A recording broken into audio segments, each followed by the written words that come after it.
All right, these are the answers for the second set of 10, number 11 through 20. Number 11, the element boron has two naturally occurring isotopes, boron 10 and boron 11. Which of the following represents the most probable data for the relative abundances of these two isotopes? All right, we look at the periodic table and we can see that the atomic mass of boron is 10.81. So that's predominantly boron 11.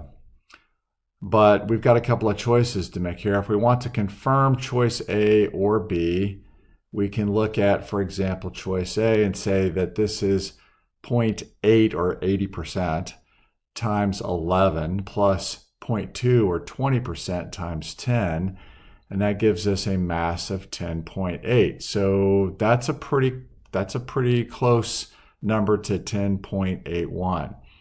If we wanted to check choice B, we could try choice B and come up with 0.6 or 60% times 11 plus 0.4 times 10, and that would be 10.6.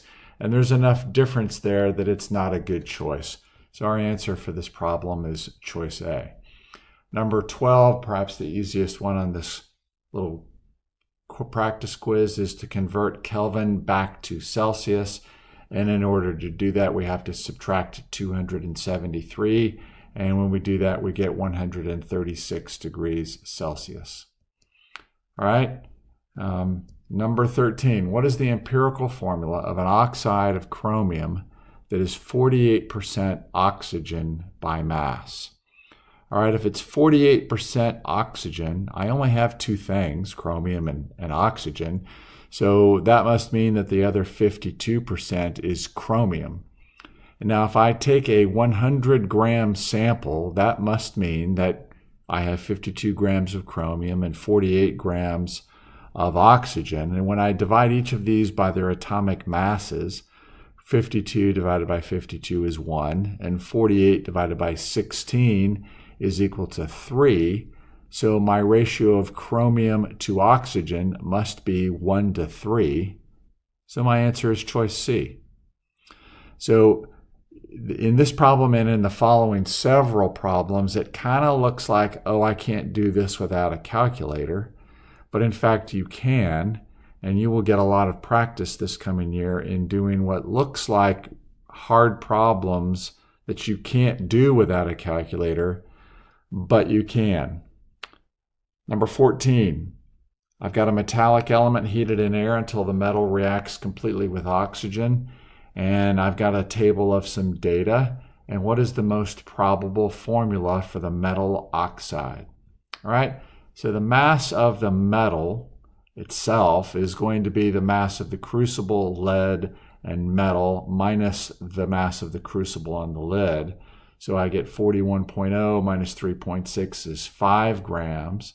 And the mass of oxygen that's reacted with the metal is going to be 43.0 minus 41.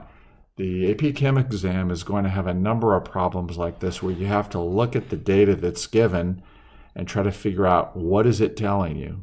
Here we can see that the mass of the oxygen that's reacted with the metal is the difference between the second and the third row, or 2 grams. So what that means is there's 2 grams of oxygen for every 5 grams of metal. And since the atomic mass of oxygen is 16, if I multiply those 2 grams by 8 to get myself up to 16, that means I multiply the 5 grams of metal also by 8 to give me 40 grams of metal. So now I'm looking for which of these gives us a 16 to 40 mass ratio. And again, it looks like you need a calculator, but you don't really. All you've got to do is look at the periodic table and see and just write down the numbers. So magnesium's atomic mass is 24.3 to 16, calcium 40 to 16, potassium 78.2 to 16, and tin would be 118.7 to 32. That looks like you need a calculator to do this, but again, we're looking to it for a 16 to 40 oxygen to metal ratio, and we have that with choice B. So we don't even need a calculator. Problem 15, according to the information below, information to the right in this table, a 1 gram sample of which of the following contains the greatest mass of oxygen? Well, the correct answer here is the compound which has the greatest percentage oxygen by mass. And the reason we can say that is because all 4 compounds have only 1 oxygen atom. So that means the one with the smallest molar mass has got the highest percentage of oxygen. So now I need to go look and see, well, what are my molar masses? And I've got them in the table right here to the right. So the one with the smallest molar mass is going to be magnesium oxide. It has the greatest percentage of oxygen, and I never picked up a calculator to do this problem. Number 16, the empirical formula of a compound is XF4. The compound contains 1.6 grams of X atoms for every 3.8 grams of fluorine atoms. The atomic mass of element X is most likely to be what? Well, the molar mass of X we don't know, so we're going to call it X. We know that the atomic mass of F is 19, and 4 of those F atoms, which is what I have in this compound, must be 76 grams. So if I multiply by 10, so this compound contains 1.6 grams of X for 3.8 grams of fluorine. So that must mean, and I get that from reading the problem statement. So if I multiply by 10, now I get 16 grams of X for 38 grams of fluorine. I just multiplied both of those numbers by 10. And now I'm so close to my answer. If I just multiply by 2, I'm now going to have 32 grams of X and 76 grams of fluorine. Well, 32 grams of X, our answer is choice B. 17, a sample of solid potassium chlorate was placed in a test tube and heated strongly in the presence of a catalyst until it decomposed. The products are potassium chloride and oxygen gas, which escaped. If the mass of the KClO3 used in this experiment was 12.26, how many grams of oxygen gas were produced in this experiment? Well, if you took pre-AP chemistry with me, you know that the very first step in this process is to write a balanced chemical reaction.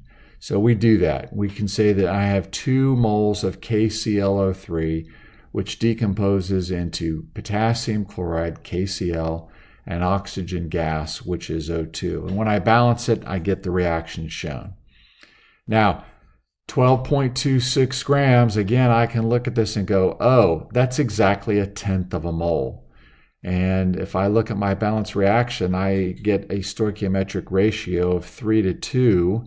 So if I have 0.10 moles of KClO2, I have 0.15 moles of oxygen. And since the molar mass of oxygen is 32 grams per mole, 0.1 moles would be 3.2, and 0.2 moles would be 6.4. But I have right in the middle, 0.15. So I can split the difference between 3.2 and 6.4, and I get 4.8. And again, I've done what looks to be a relatively messy problem, but without a calculator. And there will be lots and lots of problems like this where you think you need a calculator, but you don't. You will not be allowed to use a calculator on the multiple choice step or multiple choice section of the test. And if you can't use one, then that should indicate to you that you do not need one. Number 18, in the reaction represented above, how many molecules of PCl5 are required to react completely with 18 grams of water? Well, the first step is to ensure that it's a balanced reaction, but if they give you a balanced reaction on the AP chemistry exam, you can be sure that it is correct. And when you look at this one, you see that it is. I notice that my 18 grams of water is exactly 1 mole. And I also noticed that my stoichiometry ratio says that my ratio is 1 PCl5 for every 4 moles of water. So 1 mole of water times 1 mole of PCl5 for 4 moles of water is a quarter of a mole of PCl5. And I need to convert this to molecules. So now I need to take a fourth of 6.02. Well, that number is not immediately obvious, but a fourth of 6.0 is fairly obvious. Half of 6 is 3, and half again of that would be 1.5. So our answer to two significant figures is choice A.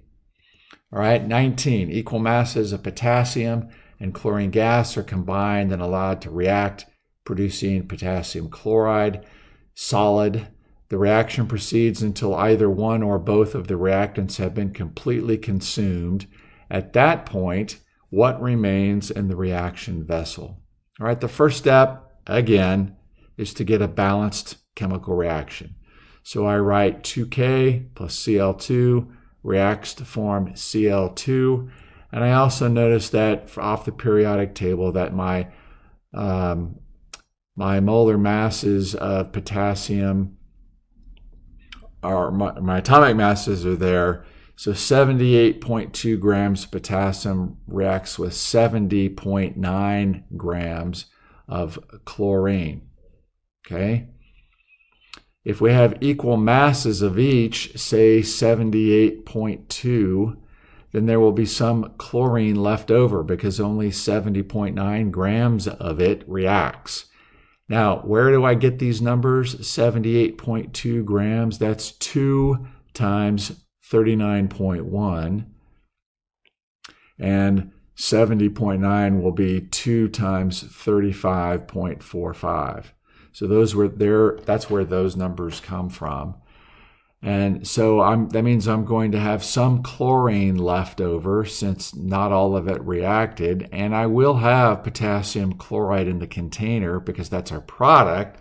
So that means my answer is C. All right, this takes us to the last multiple choice problem, number 20. What is the limiting reactant and the theoretical yield when 3 grams of hydrogen reacts with 7 grams of nitrogen? And again, we get a balanced chemical reaction. This is a very famous and well-explored reaction, which I'm sure will be on your AP Chem exam in some form or another. 3 moles of hydrogen plus nitrogen reacts to form 2 moles of ammonia. So 3 grams of hydrogen is 1.5 moles, and 7 grams of nitrogen is 0.25 moles. And for every mole of nitrogen, we need 3 times as many moles of hydrogen, and we have that and more. So that must mean that hydrogen can't be limiting. And since I only have 2 things, if hydrogen isn't limiting, then nitrogen is limiting. The theoretical yield is based off of the limiting reagent, and since the stoichiometric ratio is 1 to 2, I make 0.5 moles of ammonia.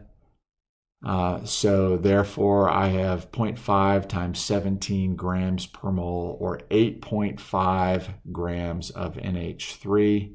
So my limiting reagent is nitrogen, and my theoretical yield of ammonia is 8.5, and my answer is C. All right, that's all of the multiple choice problems. There'll be another video to talk about the free response problems.